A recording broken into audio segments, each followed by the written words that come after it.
This episode of the podcast is brought to you by NatureBox. NatureBox is the official snack provider for the Joe Rogan Experience. I'm eating dark cocoa nom noms right now, and they are fucking delicious. I get a box of NatureBox every week, and I get very happy when it shows up. I got shit like dried California peaches. Yum, yum, yum. Sweet blueberry almonds. Ooh. I got jalapeno cashews, a new one for this week. I like it. Not as much as I like sriracha cashews, though, which are also right here. Baked cheddar potato fries. Delicious, yummy, natural snacks with zero trans fats and zero high fructose corn syrup. And they will send them to you every week. You'll find snacks that are low in sugar and non-GMO and without gluten, if you like. They will ship for free. And it's a much, much, much better option for folks who work in an office and you're stuck dealing with that nonsense that is the vending machine. You know that stuff in there is all dog shit. And if you're lucky, they have peanuts. If you're lucky, but most likely you're not. And you're certainly not going to get the kind of variety and ease of getting them that you get if you sign up for NatureBox. Free delivery. Go to naturebox.com right now, and you're going to get 50% off your month's first box. That's naturebox.com/Rogan. naturebox.com/Rogan. Delicious, yummy snacks that are guilt-free. And they have a lot of variety, folks. I got about 30 different things here right now. Lemon almond biscotti bites. Yum, yum, yum. Garlic plantains. Healthy, guilt-free snacks. naturebox.com/Rogan. Go and enjoy. We're also brought to you by ZipRecruiter.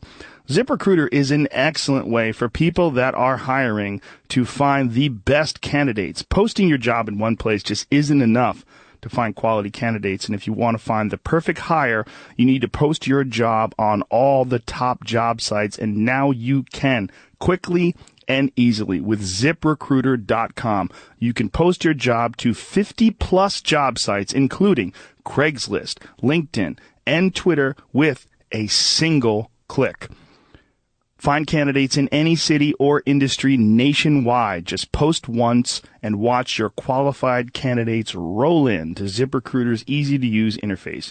No juggling emails or calls to your office.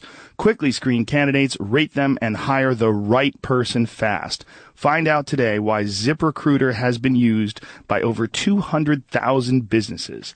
And right now, my listeners can post jobs on ZipRecruiter for free by going to ZipRecruiter.com/Rogan. That is ZipRecruiter.com/Rogan. Go there and post for free. ZipRecruiter.com/Rogan. Go there, you fucks, and enjoy. And hire the best person for the job in an easy way. Another example of how the internet makes your life better. Another example is MeUndies.com. I am right now wearing MeUndies. It is the most comfortable underwear that I have ever used. I used to just go to a store and buy a package of random no-name underwear. I didn't give a fuck. And usually my dick would creep out that front hole, that inexplicable front hole. Old saggy underwear is not good to have, folks. And a lot of times it's just one of those things you just don't take care of it. It's not that underwear are prohibitively expensive and that's why you're not buying good underwear. It's something that has escaped your consciousness. You're just not thinking about it. And you need to know about MeUndies.com because they are the most comfortable underwear I have ever worn in my life. I am converted. Never gave a shit about underwear before. Most people, ready for this? The average time that a man keeps his underwear is 7 years. What the fuck is that? You can't keep 7 years of farts going through underwear and expect them to hold up. It's not fair, and you should just upgrade your underwear, folks. Just those 7-year ones, light them on fire, okay? Don't do that. You might light your house on fire. Don't listen to me. Listen, just throw them away. You don't need fire, okay? Go and Go to meundies.com and check out all the pics of the different styles of underwear. And for the gals, check out the hot-looking boy shorts. Whatever that means. Gals? Hot-looking boy shorts? I guess for girls, like, go. Men and women, high-quality materials for your high-quality underwear, if you know what I mean. Keep your package draped in high-quality stuff. Wicks away moisture. Like they fit perfectly. They don't ride up on you. They actually pull moisture away from your skin, so you're cool all day long. Most comfortable underwear you could ever get, folks. And you get 20% off if you go to meundies.com/Rogan. That's meundies.com/Rogan and get 20% off your first order. Yeah. And free shipping. meundies.com/Rogan. And last but not least, we're brought to you by Onnit.com. That is ONNIT. Onnit is a human optimization website, and we aim to sell you the very best in strength and conditioning equipment, in supplements, and in healthy foods that you can use to get your freak on and keep your body and mind tuned the fuck in for success. Go to Onnit.com, ONNIT. Use the code word Rogan, and you will save 10% off any and all supplements. My guest today is Thaddeus Russell, and Thaddeus Russell is a historian and culture critic. His book, A Renegade History of the United States, is highly praised throughout the land and is quite fascinating, and he's a very controversial and unique look on American history. ThaddeusRussell.com is his website, and he is Thaddeus Russell on Twitter. Ladies and gentlemen, please welcome Thaddeus Russell. The Joe Rogan Experience. Train by day, Joe Rogan podcast by night, all day.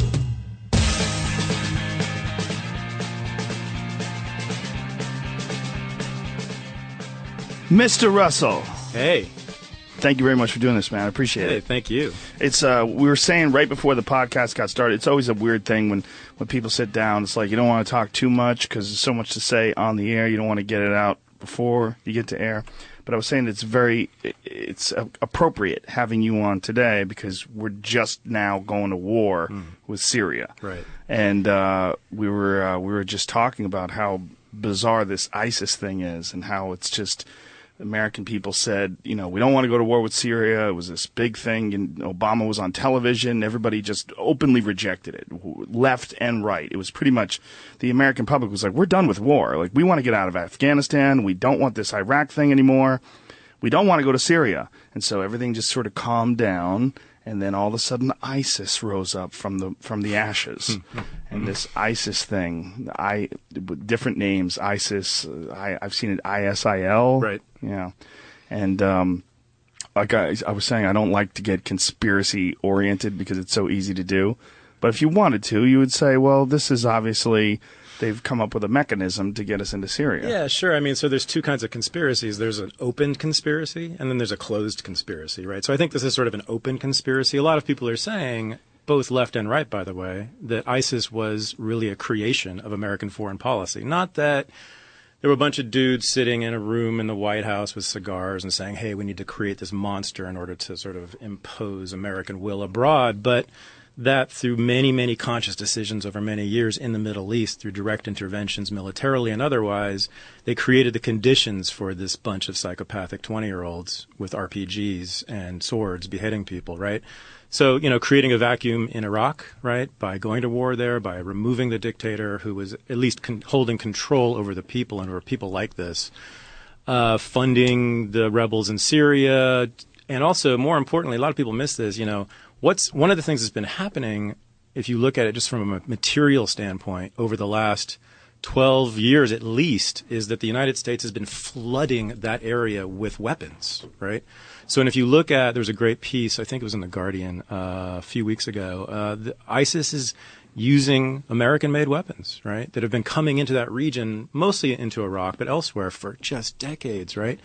So it creates this situation where sort of a self-fulfilling prophecy, sort of an open conspiracy, because you could certainly say that American foreign policymakers and all of them really, and that's Bush and that's Obama and that's all of them, really want to have an American presence, a military presence around the world, and in particular in the Middle East where all the oil is. So, it's not that I'm not saying it was deliberate it wasn't a deliberate choice to create this beast that's called ISIS, but it certainly serves their purposes. And it seems like if you look at the entire situation in the Middle East, it seems like there's no good way to just get out of there. It seems like, is there? I mean, please tell me.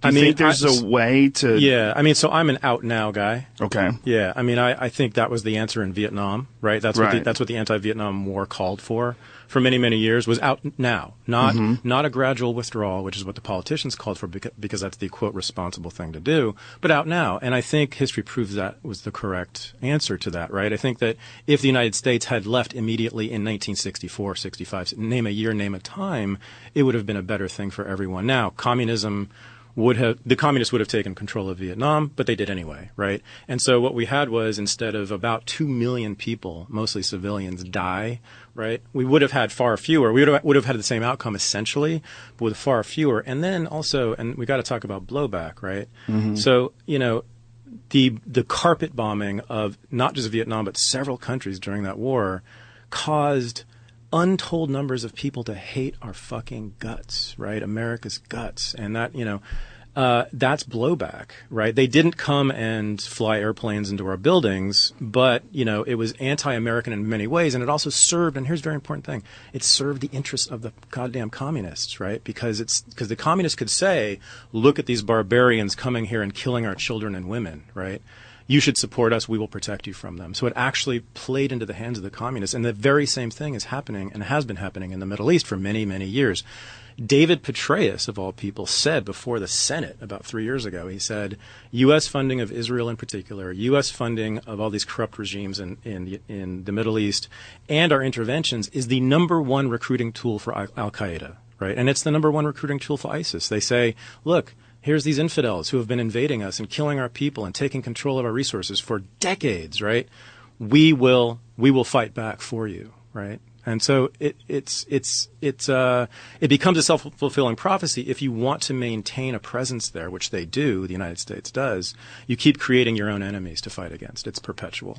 So is there anything that can be done to mitigate the disastrous effects of us pulling out and creating this power vacuum? Is there anything that can be done? I mean, once we're already there, we can't go back in time. We can't stop the Iraq invasion. It would be nice if we could. Pretty much no one thinks it's a good idea now.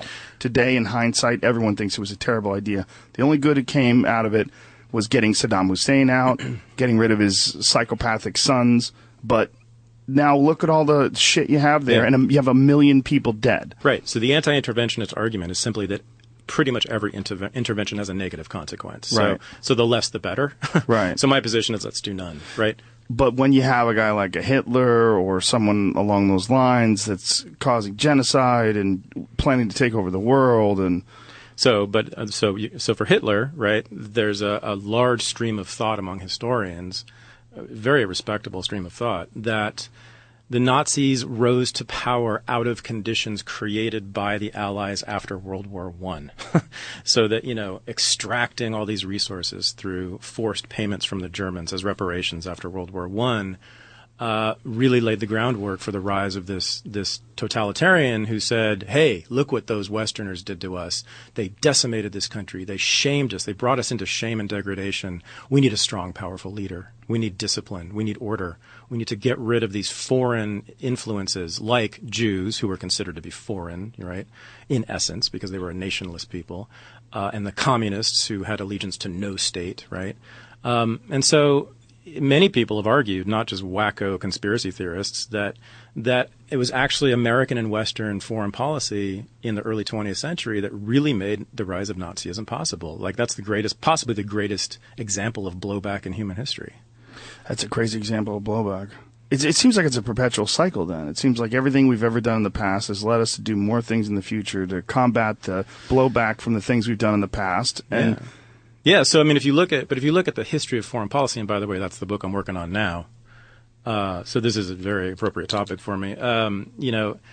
You will see, beginning really even in the early 18th century, late 18th century with some of the founding fathers, but certainly through the 19th century and certainly through the 20th century, one continuous thread among policymakers, which is we must change the world in our image, right? I mean, that's been bipartisan. It's been the left. It's been the right. It's been, the liberals and the conservatives. It's been the Democrats and the Republicans for centuries now. We must have America abroad. Now, not everyone agreed with that. There were people in the Senate who were sort of isolationists or anti-interventionists, but there's been a near consensus among American politicians for about 2 centuries that we should expand what is great about America, and unfortunately that has meant killing a lot of people. Well, that's what everyone's terrified of with the Islamic State, is that they want to impose Sharia law throughout the rest of the world. Right. I mean, that's what everyone's afraid of. The religion of America, what we subscribe to versus the religion of Sharia law. Yeah, so I have an answer for that. Okay. Yeah, so good luck, motherfuckers, imposing Sharia law on the whole world, right? And so a lot of what my work is on now, and I'm not the only one who's done this, is to look at what's actually going on, in places like Tehran and in places like Riyadh and in places like Cairo,